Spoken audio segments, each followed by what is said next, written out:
Hey everybody, welcome to today's Take Heart. I hope you are enjoying the heat wave. I am sitting in my room at church and I currently feel like I'm sitting in a sauna.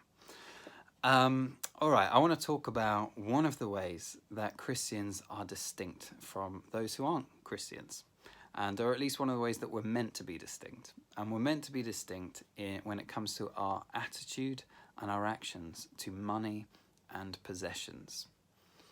We're living at a time when the economy is being talked about constantly, and of course the debate is how bad is the economic downturn going to be in the light of COVID. And I'm no economist, but I thought what a chance to revisit for ourselves what our master teaches us when it comes to money. What does Jesus say about it? And he says an awful lot. So he tells 39 parables that are recorded in the Gospels. 11 of the 39 are talking about money and possessions. 20% of the time when Jesus is speaking even, he speaks about money. And he talks about it a lot, I think, not because he's trying to condemn us, but because he loves us and his desire for us is freedom. And so although his teaching about money is incredibly challenging, when we receive it and we begin to practice it, it's also incredibly life-giving and enriching in all the right ways. I want to read one of his stories. So Luke chapter 12, verse 16, he says this. And he told them this parable. The ground of a certain rich man yielded an abundant harvest. He thought to himself, what shall I do? I have no place to store my crops. Then he said, this is what I'll do. I will tear down my barns and build bigger ones, and there I will store my surplus grain. And I'll say to myself, you have plenty of grain laid up for many years. Take life easy, eat, drink, and be merry. But God said to him, you fool.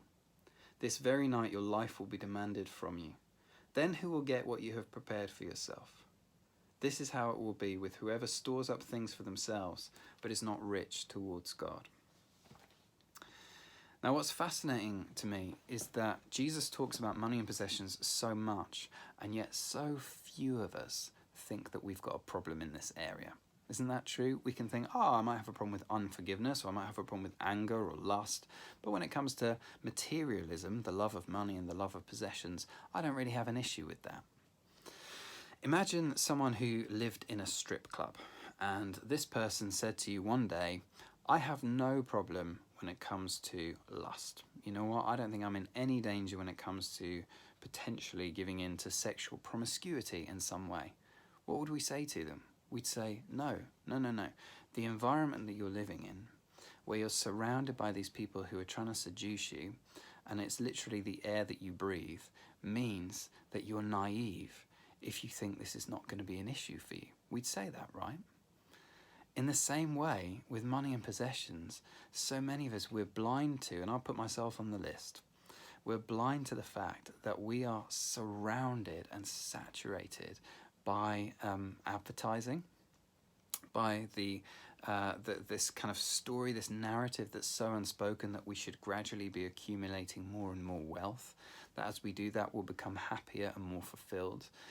We're bombarded day in, day out with advertising and messaging telling us we need more things and they will satisfy us if we give in to buying them. Not only is billions of pounds poured into this, not only is creativity in bucket loads poured into it, but also it's incredibly targeted now.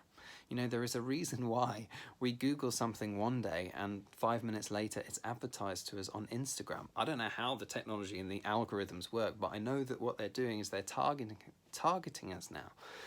And so just think, is it really wise for us to think in the middle of an environment like this that sets out to seduce us with possessions, for us to say to ourselves, well, I've got no problems here. This is not an area for me where I'm in danger. I'd say it's naive at best. And so this is something that Jesus' warnings about, we want to take heed of. And in the little story, there's some things, there's some truths that I think really can punch us in a good way. So here's the first one. Jesus says, the ground of a certain rich man yielded an abundant harvest. That's an interesting way of phrasing it, and it's intentional. He doesn't say the rich man worked it out and he kind of, worked very hard and he earned all this harvest. He says the ground yielded the harvest. And I think what he's getting at there is not that hard work plays no role, but that ultimately everything is a gift from God. The ground yielded the harvest. It came from heaven, it came from God. And whilst it's true that some of us will have worked very hard, and some of us may have made very strategic decisions, very clever decisions, and got ourselves into a good position through those decisions, it remains the case for all of us who follow Jesus. This truth remains the case that everything we have is a gift. Even life itself, every tick of the clock is a gift from God. How much everything else that we enjoy within life. Now, it's not that we didn't do any of that, it's just that ultimately it's all from him. And when we get that, it frees us to be, not feel guilty about it, but grateful for it. And I think when we understand that, it means that we move from holding it all so tightly to instead holding it lightly. It was given to us anyway. And we go on to see that the mistake the guy makes in the story is that, of course, he tries to protect it all. He tries to store it up and use it all for himself. And whilst in the world they might have said that that was a wise thing to do, that's good forward planning, well done, God is very clear in his verdict. He says, you fool. Because in the economy of heaven, he's made the wrong decision.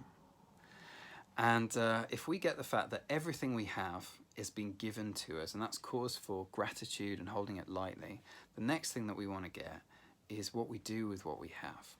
And we're told in the story again that really the goal is to be rich towards God.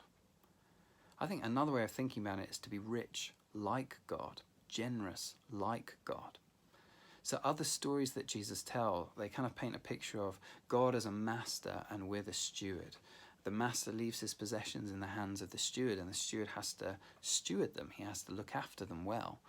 And sadly, in some Christian circles, what being a steward has come to mean is basically being stingy.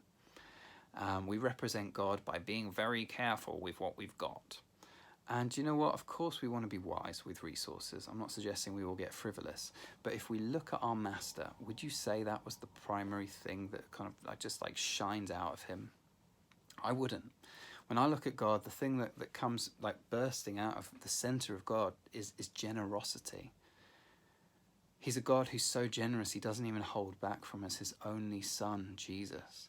And so if I want to be a steward like my master, the thing that has got to characterize my life in every aspect of it, but given we're talking about money and possessions, in this aspect also, is abundant generosity. I'll be a steward that looks like my Father when I give so much of what I have to bless other people. It's been given to me that I might give it away and be a blessing. And that is a change of mindset. And the temptation's going to be, as things become economically more difficult, to give in to fear and to buckle down and to allow our mindset to become about looking after ourselves. And we're assured by Jesus himself in the Sermon on the Mount that the Father will look after our needs. But what he also says to us is that we're to put the kingdom first.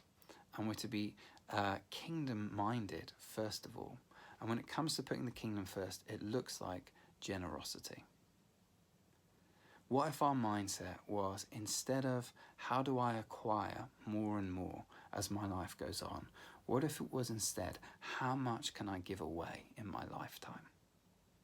And I'd suggest that's the wisest way we can live.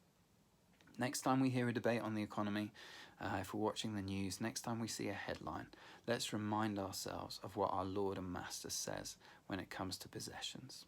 We might say, I don't have much to give. Neither did the little boy who gave his 5 loaves and 2 fish. Look what happened there. We might say, I don't have a lot to give.